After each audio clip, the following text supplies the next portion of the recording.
welcome back to the It's Debatable show with Lucy and Matt. I'm Dave, And I'm Matt.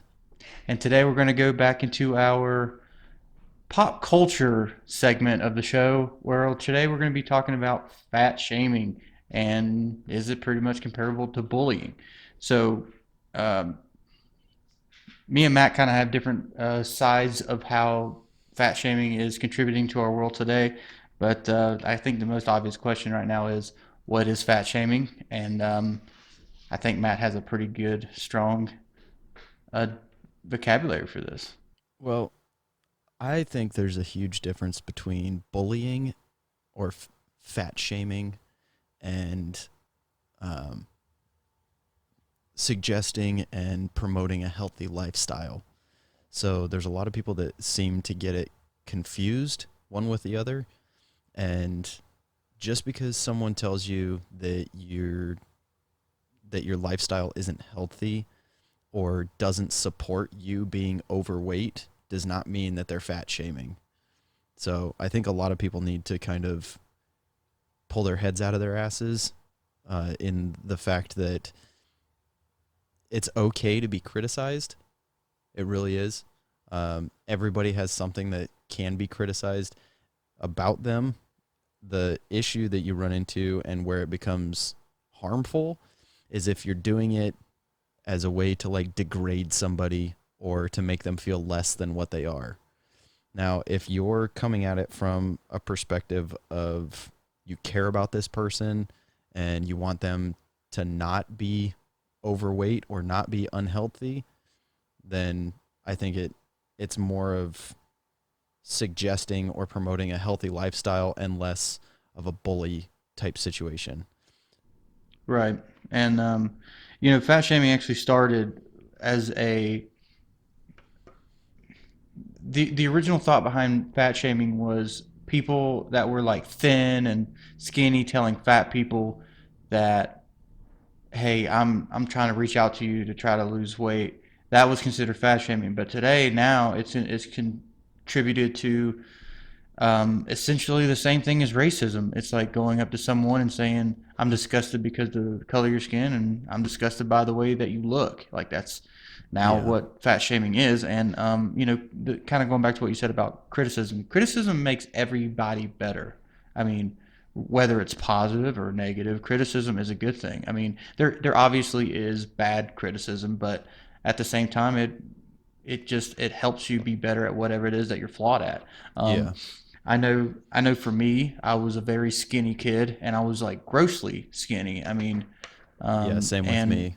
yeah, and I needed that push, that extra motivation to get into the gym and put on some size. I think before I even graduated high school. Actually, when I graduated high school, I think I was under 100 pounds, and I think now I'm like in the 190s, 180s, 190s or something, and I never felt better. So that criticism helped me get past that, barrier. Yeah. So I want to ask you, what is your opinion on this current culture of the whole bullying and fat shaming and the differences between the two? Well, I don't believe that anybody should be a bully. Um, I don't condone it. I don't think it's right. I think if you're purposefully trying to hurt somebody's feelings, um, you might want to take a look at yourself before you start pointing fingers. Obviously, like nobody's perfect, you know. Um, but I don't think there. Okay, there has always been differing views throughout history, right? In ancient cultures, if you were a heavy set person, it denoted like royalty or wealth because you could afford to eat like that. You could afford to have the money, like you had the money to provide enough food to do that. You know, you were living in excess. Right. And now people that are heavy set, it doesn't necessarily mean that they have money. It just like you have no idea what anybody's situation is what I'm getting at. But the thought process behind um, weight today versus hundreds of years ago is a little bit different, you know. Um, and I know that being fit, being like ripped or like having beach bodies and stuff like that's not for everybody. That's not what I'm saying. That's not what I'm suggesting. Um, but what I am suggesting is just be healthy. Just like diabetes is not a joke, you know? Being obese is not a joke. Putting excess strain on your heart for absolutely no reason other than you can't put down the cookies is not a fucking joke, you know? And I think it basically just boils down to having personal restraint. Um, and what I mean by that, I know a lot of people are going to be like, "Well, you don't know what the hell you're talking about. You've never been fat." You know, I've never been fat, but I have had issues with personal restraint. I've had issues with um, being addicted to certain things. And at the end of the day, I think it all boils down to whether or not you have the willpower to stop doing something or to start doing something. Yeah.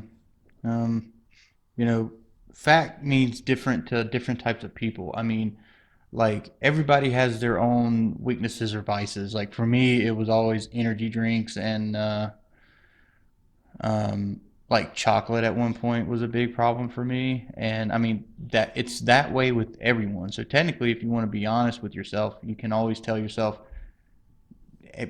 it's essentially you're fat shaming yourself.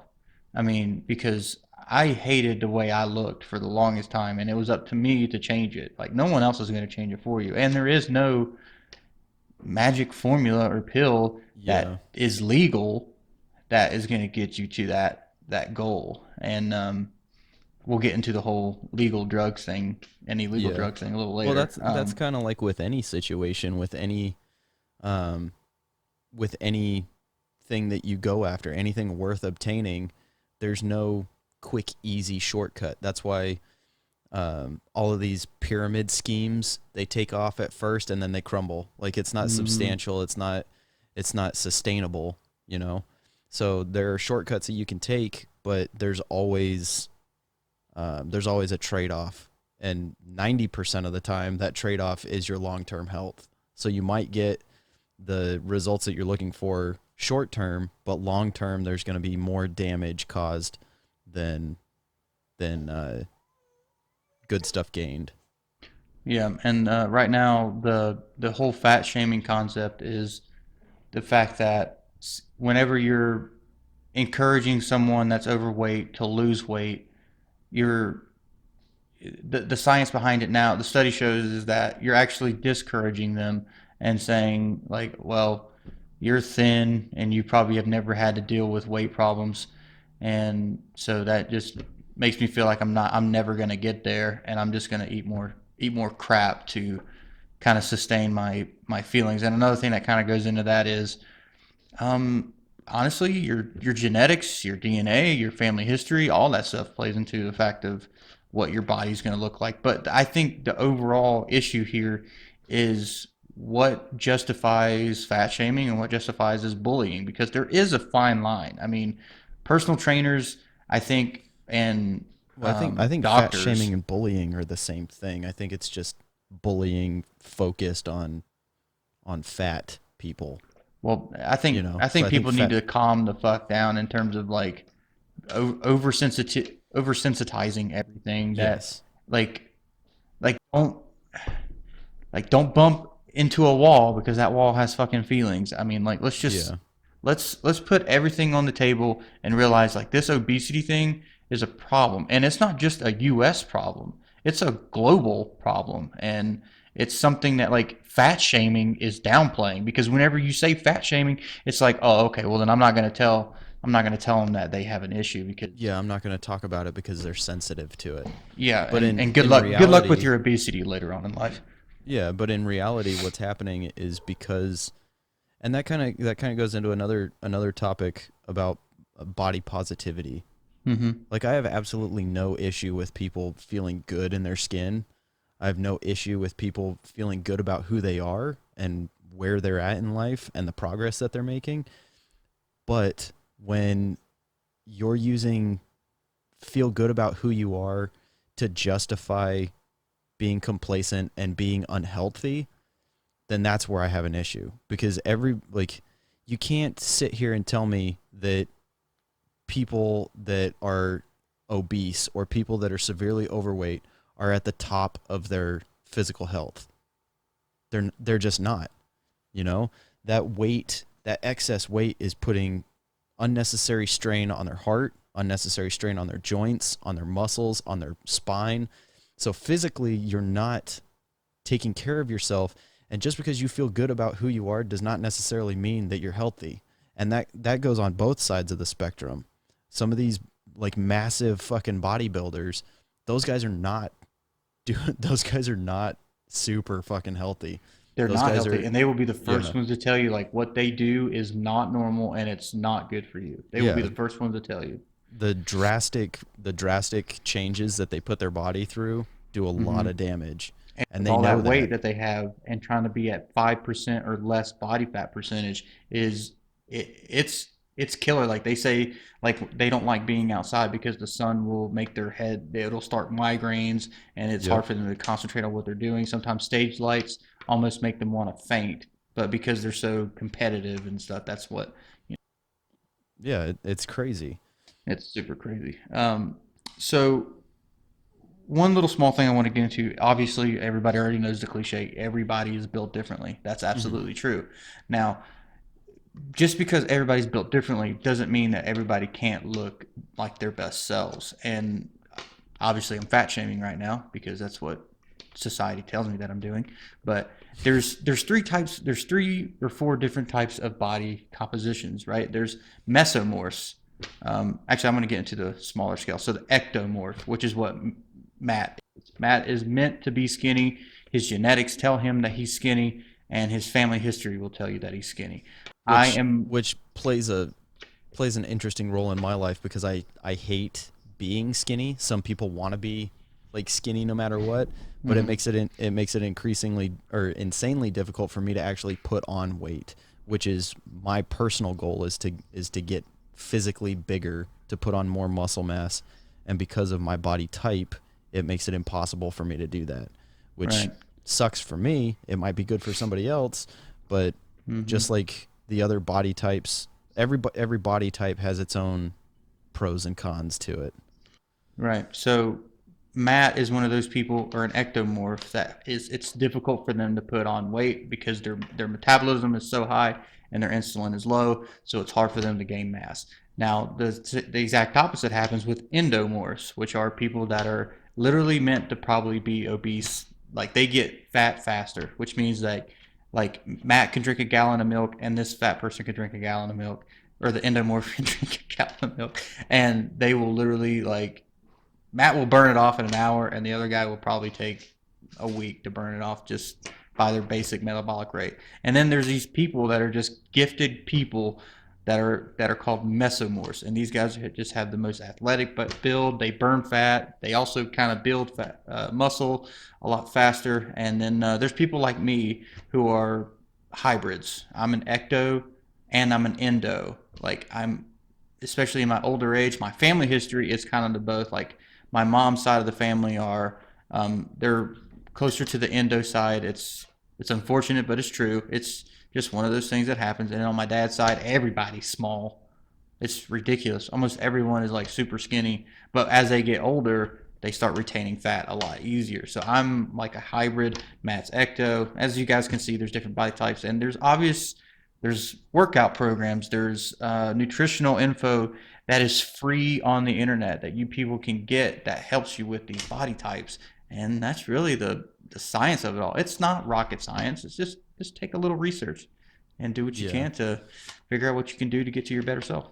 Well, like I was saying earlier, there's no shortcut to it. You're gonna put work in no matter what. You know, you're either gonna have to spend time in the gym or you're gonna have to spend time out on a bike or running or figuring out your dietary needs in order to get to your goal. Um, but one thing that I really want to touch on that drives me nuts is the, uh, the body positivity culture that's happening in the United States, mainly surrounding this girl Lizzo. I know you've paid a lot of attention to it. It kind of dropped off a little bit, but it's starting to come back. people were getting really, really pissy that Yeah. people were criticizing Lizzo's body style or body type. Um, and they're like, well, she's living her best life and she's doing all these amazing things. And I have Give no it 10 doubt, years. yeah, I have no doubt that there's people out there that enjoy her music. I'm not one of them. I don't care for it. Uh, but she there's no way that she is at the peak of her physical health. There's no way. And that's all I'm getting at with obesity and with people that are overweight or people that are just massively muscular for no other reason other than to have these huge fucking muscles, like these professional bodybuilders. And like Dave was saying, they'll tell you that they're not healthy, that they've almost completely ruined their bodies by having the lifestyle that they're living currently. Yeah. Um, And but if I don't if know you're if you honest, know, but like, I don't know if you remember this girl, Jenna Michaels, I think is her name. She was like a longtime TV fitness personal uh, oh, person. I think it's Gina Michaels. I think that's how you say her name. I might be wrong, but she was a spokesperson for the stationary bikes. yeah, that's right. Yeah, and she actually came out and said like, "What are we celebrating Lizzo for?" And it's like, are we celebrating her music or are we just celebrating her lifestyle? Because her lifestyle is dangerous. And this is the kind of thing that really upsets me about the pop culture and the influence that these Jillian people Michaels. have. There you go, Jillian Michaels. Yeah, that's right.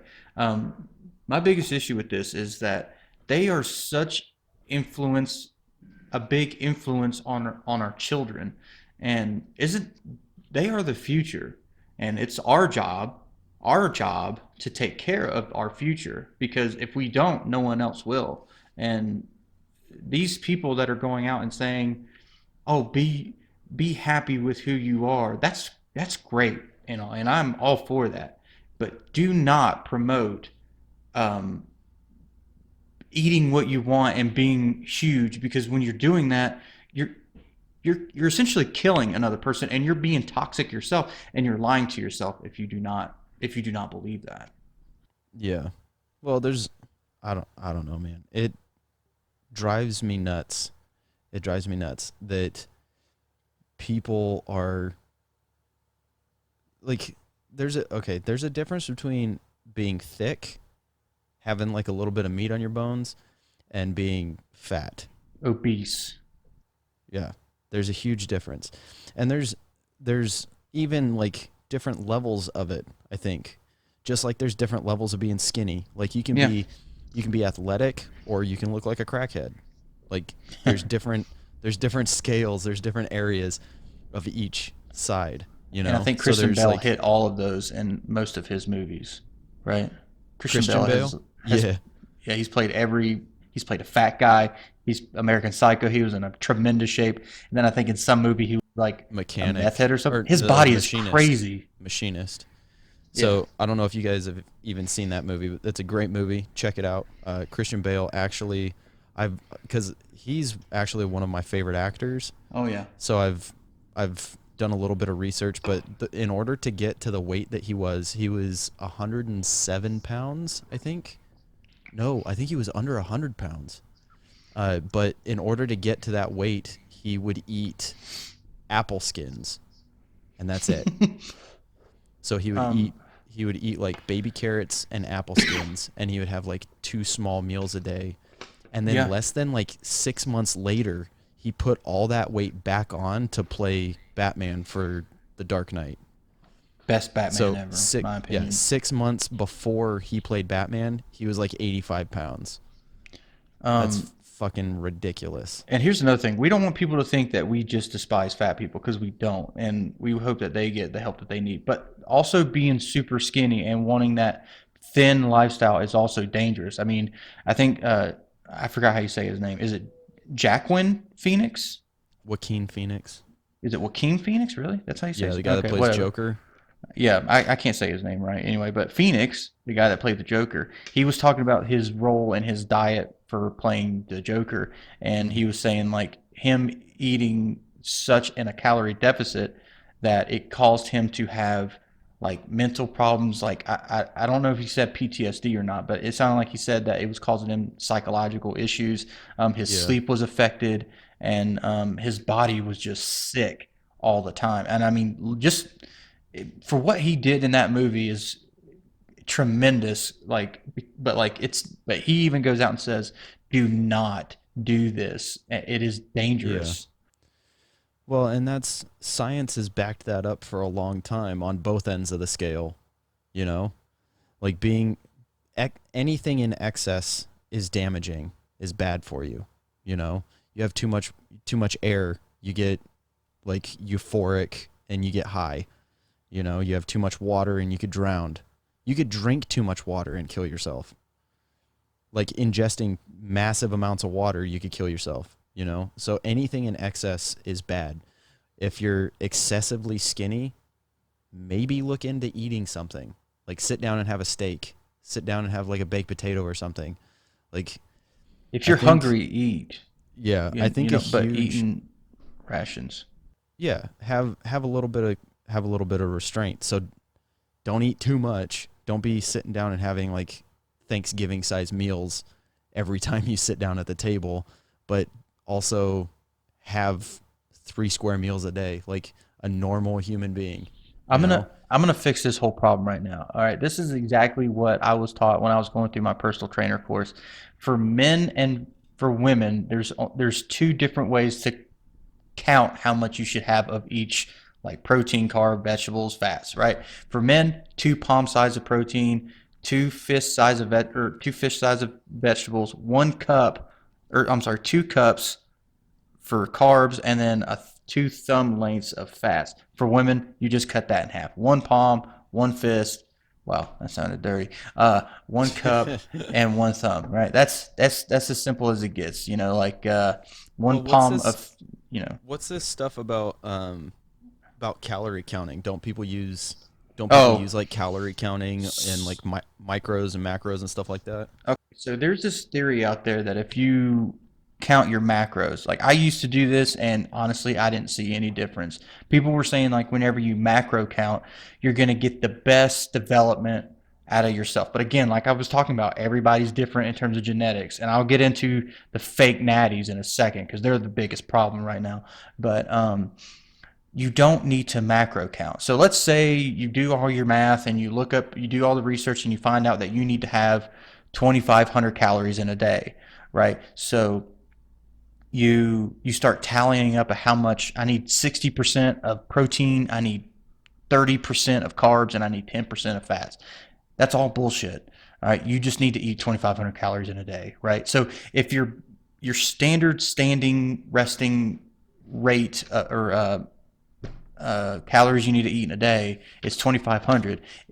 Like that's what you need to maintain, right? But if you want to bulk because you're skinny, then you need to go 500 calories above that to 3,000. Now, if you're too big and you want to cut that weight, you need to take 25,000, subtract 500, and you'll be at 2,000. Or if you want to do um, macro or I'm sorry, micro changes for lean muscle, you take 300, subtract it from your calories, or you can add 300 for bulking. Like, people are losing their minds because they don't know how much protein to have in a day. Like, you don't have to do that. If you calorie count, it's so much easier. Read the labels on the back, find out how much sugar's in what, and sugar's gonna kill us all. Let's just be honest. Like, I have a huge problem with that, but calorie counting is what you need to do, not macro counting. I hope people understand the Well, difference. there's a big difference between good calories and bad calories too, isn't there? Like Well, yeah, of course. how would you tell the difference between good calories and bad calories? Just by looking at what you're eating. I mean, like, Well, obviously, like so it's pretty apparent if you've got cheese balls or cheese puffs versus like a steak. You know, like well, obviously the cheese puffs aren't going to be as healthy as a steak, so but most shit that's bad for you doesn't have any protein in it. I mean, like, people think that granola is good for you, like compared to oatmeal. That's why people eat more granola than oatmeal. But mhm. granola has a fuck ton of sugar in it. I mean, look at how how do you think it sticks together? It's corn Yeah. syrup, people. So that's So one difference. So a good rule of thumb would be um, good calorie good calorie intake for whatever it is that you're eating with a low sugar content. Yeah, so like for example, like there's two types of carbs. I mean, there's like the difference between brown rice and white rice. They're both good for Hmm. you, but they work differently in certain areas. Like you can't have the same amount of brown rice and the same amount of white rice. You need less brown rice than white rice because white rice has sugar in it and brown rice doesn't, but brown rice has a freak ton of fiber in it and it Hmm. could cause you to get bloated and stuff like that. But again, like I could go all day about what's good and what's bad versus like you can actually have a little bad. I mean, it's not saying that you can't have your little vices here and there. I mean, Yeah. granted, I still drink uh, energy drinks almost every day. It's not good for me. I'm probably gonna die soon, but it's but like Well, the it, world keeps going the way that it is, and everybody's going to die soon, you according know. to the news. I'll tell you this though, that Freshly subscription that I have, it's probably gonna save me. Man, that place is legit. If we could get sponsored by them, Freshly, look out. All right, because Yeah, I'll give us a sponsor the real quick shit out of plug for you. Freshly, They are Dave. amazing. Go ahead and plug Freshly real fast. Yeah, Freshly. I eat steak peppercorn. It's great and gives you the shits, but it does not matter. It's good for you. It's good all around. So, and another thing that I wanted to get into were these fake naturals. Okay, What's a fake natural for all right. people A that fake don't natty follow is that stuff? someone that is claiming that they're natural and they're actually on a fuck ton of steroids, right? So all these people in infomercials, like those uh, those workout machines, and they're just ripped to the The bone, shake weight doing guys. oh my god, I don't want to get on that. All right, so fucking shake weight, but like these people that are on these like exercise machines and it doesn't look hard, but they're shredded to the bone. It's Yeah, essentially them telling you you can have this body by doing absolutely nothing pretty much. I And fucking hate that shit. yeah, I hate those commercials. it doesn't exist. And these people that I'm going to tell you this too. If you go online, it, with the exception of going to a gym and hiring a personal trainer to train you, do not go on the internet and buy these ebooks from people because they're all garbage. Everything that you need is free on the internet. Like all the information that you need in terms of nutrition, in terms of working out, because working out is only 20% of having a great body. The rest of that 80% is your nutrition and a little bit of your sleep schedule. All right, because if your Yeah. sleep schedule is messed up, your diet's gonna be screwed up. All that messes up. But these fake naturals that are telling you that, hey, if you want a good body like this, do you want to eat the foods that you love, like pizza and hamburgers? Well, this is what you got to do. Buy my program. It's all Yeah. bullshit. All bullshit. Well, I think that's kind of a lot of different things though. It's not necessarily just restricted to the fitness world. I've noticed that a lot uh, with pretty much anything on the internet, man. There's if you just take the time to do a little bit of research on your own, you can find all the answers that you're looking for without having to pay anybody anything, you know? And another thing is Instagram just influencers. yeah, dude, everybody's trying to sell something. Everybody's trying to find like their one thing that'll get them rich in the next 30 to 90 days, you know, life-changing things. And some people, it's unfortunate, but some people fall prey to that and they buy those programs, they buy those books, and all you're doing is paying somebody else's bills, you know. Yeah, But it's the reason why I became a personal trainer. It's because I want to get people away from that bullshit that's mhm, that doesn't help you. I mean, a lot of like I'll be honest. I've probably spent maybe $2,000 in my lifetime on fitness programs, mhm, and it's killed me because it's left me with nothing but disappointment. Because whenever they say, "Oh, come to me," once they have you, that's it. There is no money back guarantee. yeah, Like they're going to say 30 days money back guarantee. Do you really think that that program is going to work in 30 days? Probably not. So once they yeah, get you and they get your money, that's it. They have you. They don't care if you come back. And yeah, because they got your subscription already. they've got your subscription already. They got that one time payment because they don't do payments. It's just a one time payment. That's it. Hmm. Well, fuckers. that kind of leads me into the last thing that I wanted to talk about is just staying motivated and the realization that things take time. You know, we kind of touched on it a couple different times in this video, just talking about how there's no shortcuts, there's no immediate guaranteed results. You know, everything takes time, everything takes work and some effort. You know, so if you are overweight, if you are like you're not as healthy as you want to be, and I don't think anybody is truly as healthy as they want to be. And we'll kind of get into like some other stuff in another video about just different lifestyles and the pros and cons to each one, like being vegan or vegetarian or going paleo, all this other stuff. Um, so just kind of realize, guys, that you have to stay on top of yourself. Stuff takes time, you know. So stay motivated. It takes 30 days to break or start a new habit. All right. So give yourself a little bit of time. Just because you don't see immediate results, just because you go to the gym one time and you don't come home looking the way that you want to look, like your end goal, don't stop. You know, you have to keep going. You have to keep doing it, and you have to create that change in your lifestyle. And the last thing I'm gonna leave you guys with is I want you guys to understand the like people are upset about this or people are freaking out about this coronavirus, which they have good reason to. It's scary, whatever. But obesity is killing more people than the coronavirus. Okay, now I want to go ahead and give you this statistic real quick. As of right now, the percentage of the world, 83% of men are obese and 73% of women are obese, right? And then in the US alone, the US passed 40% obesity rate in 2020, and I think the world population of obesity is 30%. In 1975, since then, the US alone has tripled that obesity percentage since 1975. Like, Yeah, I don't know if you've taken a look at. I don't know if you've seen any of these old photos. I've seen a couple of them going around on different fitness pages and stuff like that. But it's pictures of like the beaches in the 60s and 70s, and there is not one fat person in sight. Like everybody looks fairly fit. You know, like there's dad bods and stuff like that, but obese people are like nowhere to be seen in these photos. And I don't think that anybody doctored them to like take them out.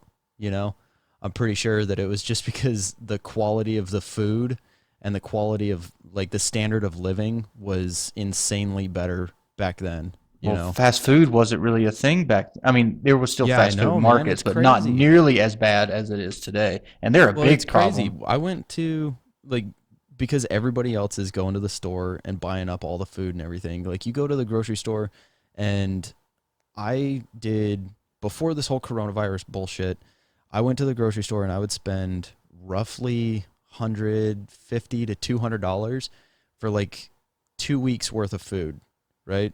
And that's like decent meals. That's chicken breast, that's pasta, rice, all of the stuff that I need in order to make a couple of decent meals. And then, with the exception of a few nights where me and my wife would go out and get dinner and stuff. And then I went this last week to go grocery shopping, and obviously none of that stuff is there.